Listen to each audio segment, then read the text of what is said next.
Magandang araw. Kamusta? Ito ang Top 10 Painful Truths About Bus Drivers. Kung may bida sa kalsada, hindi lang si Batman yan, kundi ang mga bus driver na araw-araw lumalaban sa traffic.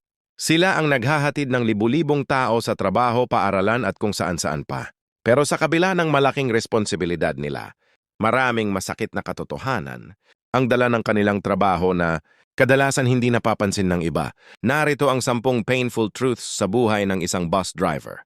Number 1, matinding traffic ang kalaban. Bawat araw parang laban sa arena. Traffic dito, traffic doon. Number 2, mababang kita kumpara sa hirap.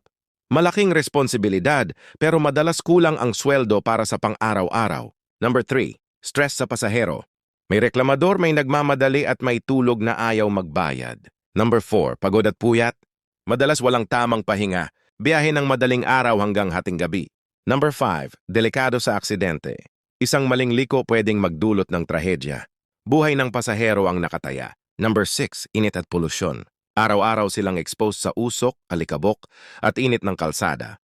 Number 7, kulang sa respeto. May ilan na mababa ang tingin, parang ordinaryo lang, hindi nakikita ang bigat ng trabaho.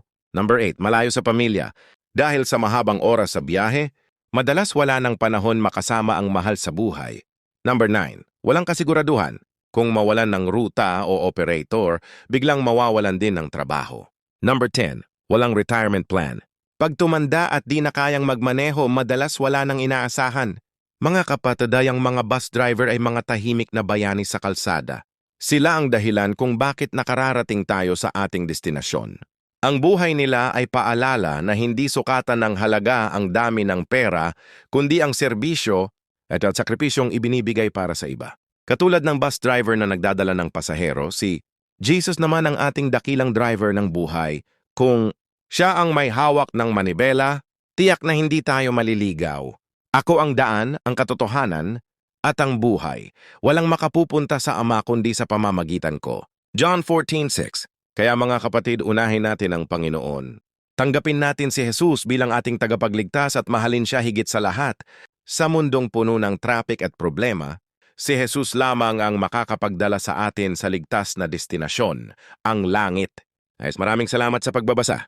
Kung nakarelate ka o may natutunan, huwag kalimutang mag-follow o mag-subscribe para sa mas marami pang ganitong aral.